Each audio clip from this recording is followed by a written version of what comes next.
former Arsenal unbeatable Thierry Henry. Hey, listen, if you're going to talk about Thierry, give him respect, yeah. Say it properly. That's what I said. No, say it former Arsenal unbeatable Thierry Henry. Huh? Come on, it's Thierry. I mean, unbeatable. You weren't invincible there. You lost games. He gave a striking masterclass on yesterday's Monday Night Football. He focused on two forwards in particular, Man City's Erling Haaland and Aston Villa's Ollie Watkins. Now, Henry said that Haaland needs to show for the ball more when the opponent's holding midfielder isn't shielding him, whatever that means. He also said that Ollie Watkins needs to study the goalkeeper and give him the eyes when going through on goal. So what do you make of Henry's comments about where Haaland can improve? Do you think his movement needs to be better for his teammates to find him? I get what he means by... Explain it. Let me say it again. You can explain it, right?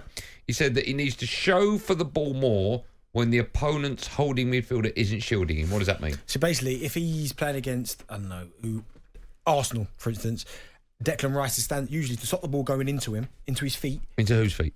From, say, De Bruyne is trying to pass to Haaland. Right. Declan Rice's job will be to stop that supply. So basically, Declan Rice will just shield Haaland. So Haaland might show, Declan Rice comes in front of him, so that pass isn't on. Right. So Haaland will have to move again. Declan Rice will shield him, still can't find him. Like Kante was the master at it. Okay. Like trying to get the ball into the striker. And playing against, I didn't play against Kante, I think I played against Makelele, I think. Right. But when they had, or John Obi Mikel, when you're trying to show for the ball and then he's always in front of you, you're like... So he's saying that Haaland isn't doing that? He's saying he's not doing that, right? Listen, Thierry's one of the best to ever do it. So if he sees improvement there, I can understand it. But also, maybe in that Manchester City side, one thing you don't want to do is condense the pitch. So if Haaland keeps coming to feet, that encourages the game to just get shorter and shorter because everyone's in quite a tight area. What you want is Haaland to stay as high as possible so De Bruyne can pick up the pieces. Bernardo Silva can drop in that space. Foden can come off the line. He can play in that little gap between the forward. But again, that's maybe an area he could improve. But other than that, I mean, it's pretty hard to... Do you find it bizarre looking at Erling Haaland and going, well, you could do better here? Well, everyone can improve, can't they? Can he? Everyone can. Could Henry take a masterclass off R9? Probably. So you mean to tell me you get to a certain level and you don't stop improving? No, but when you're how many goals Haaland get last season? 43? 36. Right, Premier League, I think 36. Right. In all comps, it was obviously more than that. I mean, it's faultless, right? It was perfect. Yeah, he was unbelievable, but there are times when the ball goes into him and his first touch isn't great. Like, Harry Kane's unbelievable. Yes. But he comes deep, Harry Kane, to get the ball. I don't think Man City want that, but Thierry's saying that's why he can improve. But I mean, I feel silly sitting here saying that Haaland can improve, but I get what he's saying. Okay. Ollie Watkins, 16 goals, 10 assists as well in the Premier League this season. What do you make of his season so far? And also, what do you make of a striker who does well in the assist charts? Because you're all greedy, right? Do you know what? That was never a big thing. When I was playing, it was never combined. It was always about, we look at the goals column and that's all we care about. Like, but all of a sudden, with this combined goal involvements, it's like everyone's like, oh, get the stats. What is it? Combined goal? What does that mean? What does that mean? It's combined goals and assists together. Oh, I see. It's together. Right. Okay. So that's simple. Like, that was never really a thing. That XG when I was playing wasn't a thing. No. Do you know what I mean? But Ollie Watkins... I don't think colour TV was a thing. Was it? Ollie Watkins, I said to you, if the season stopped, he'd be my player of the year. I think he's getting better and better every season. There was a time, maybe last season, maybe the start of the year, certainly before Unai Emery, where he'd miss a lot of chances. He'd go through and he'd always choose the wrong option. Maybe he'd blast it at the keeper or he didn't show composure. Every single time he goes through now, I think he's going to score. Let me ask you, right? We're going to talk about Timo Werner in a minute. When we talk about him, in a minute, right? Well, there's someone who does lack composure. Right. So let's mix the two conversations, right? We talk about Timo Werner. Mm-hmm. He scored his first goal. Spurs won 3-1 over Palace at the weekend, 1-0 down, right? Yeah. But before he scored his goal, he was clean through and had a chance. Yeah. And then, for whatever reason, lack of confidence, decided to take it round the goalkeeper. From way too far out. Loads of touches and so on. So my question to you is this. When you're a striker, right, do you have time, even when you're clean through... to think about what you're going to do? Yeah. Yeah. Of course you do. So why would he make that mistake, which it was a mistake? Well, some people are just more composed in front of goal than others.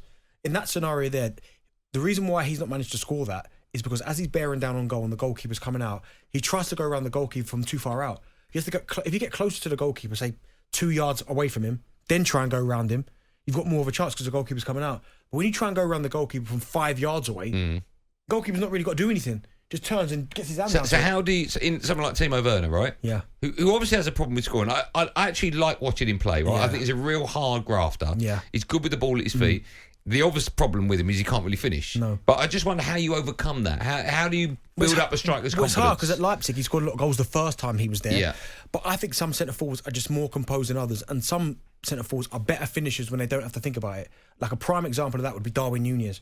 He's probably the best example of it. That's a great example. Because he is somebody that if he was snapshot, bang. Yeah, if he was to go clean through on goal and he's got half a pitch to run into, you're going, and he's probably overthinking it. What do I do? Do I go round him? But when you give it to him and touch bang, he's better. Whereas you get other strikers, I mean, Defoe was a classic example. He was just so composed. Robbie Fowler, Ian Wright, composed in front of goal. You just get some people that are better in them scenarios. Me being a centre forward, I hated the one where I've got all the time in the world to think about it. But did your game, did you score lots of goals where you pick the ball up just up past the centre circle and run towards the goalie? Yeah, but I had ones where people put me in on goal. So I'm not dribbling it, but like... From where? From like... halfway line. So you did have that? Yeah, you bend your run, you get in behind, and they put you in, and then it's like, what do I do now? But I preferred the finishes where it comes to me, touch, finish, bang, without thinking about it. Okay. But did that improve as you got older? Yeah. So you can teach that? I think you can improve your finishing to become a better finisher, but I think there's a thing called instinct finishing, which you can't teach. Because it's instinct? It's instinct. Okay. Which would be what? Give me an example of that. Like a snapshot, bang. Just knowing where the ball's going to drop. Like you think, you know what, I'm going to take a chance here and go into this area. Like, I was going to say Benjamin White last night. No, the ball dropped to him and he just hit it. No, because it was good play from Havertz. He set him up. Right. I'm talking about you being in a crowded penalty box with 4 or 5 defenders, and then all of a sudden the ball ricochets and it drops to you in this area. Like Declan Rice's goal? No, because again, it's well worked. I'm talking about... Can you come up with a goal? I'm trying to, but you just come up with nonsense. Well, just come up with a goal someone has a shot at goal. Name a goal. All the goals you've seen. Okay, I can't, but I'm just going to give you an example. Someone has a shot. Yeah. It ricochets off the defender and drops into a space, and you're just there ready to go and you put it in the empty net. Right. Instinct. And what's the difference between that and Declan Rice's last night? Because Declan Rice is a well-worked goal and it's bad defending. Like, he's in the box. I know, but it just dropped to him. Well, it didn't drop to him because they passed him the ball. Yeah, but it came square, bomb. Yeah, but it didn't drop. He didn't have to think about it because it was coming towards him. All right. Okay. You don't get it, do you? Well, I'm not a striker, am I? That's. Could you improve my striker game? No chance. No one can improve that. No, but could you? Could you improve it? No. If you haven't got the instinct. Listen. You don't need to improve it. Goal of the century. That's a very good point. Yeah. But that again, I did have time to think about that, didn't I? Exactly. Shin, that's great shin. That. Oi, Benty, you know that outside of the right boot. Okay, talk to me about that goal. You can't teach that, can you? That's instinct. No, you can't teach that goal, can you? That's what instinct, because a little bit of instinct, because as it comes to you, you think at one point you think you're going to chest it round the defender. Yes, I swear to you, I did. Don't you know you didn't? No, Benty. Look at everyone there. I swear to you, because right, and I've said this before, because Wilshere said to me, "I will find you." Hold on, and about 3 minutes before that goal, the same ball come over, and I tried to do it, and I couldn't do it. So as the ball's coming to you, you're saying... on my kid's life, you're saying, I swear to God... No, you're thinking, I'm going to chest it round him, yes. And run the other side. I swear to God, I'm not going to lie about that, I swear to you. Do you know what's funny? Everyone in there just laughing. Right, now you know that, right? And I'm only going to swear in my life if it's true. Now you know that. What do you make of the goal? Great goal. Instinct and the finish past David James. Can you teach that or not? Yeah, but skill. You can't teach that. You can't teach that. No. That's what I thought you'd say. That was Darren Bent and Andy Goldstein's thinking inside the box. talkSPORT Drive with Andy Goldstein. Monday to Friday afternoon from 4 on AM, on DAB, via the talkSPORT app and on your smart speaker. talkSPORT.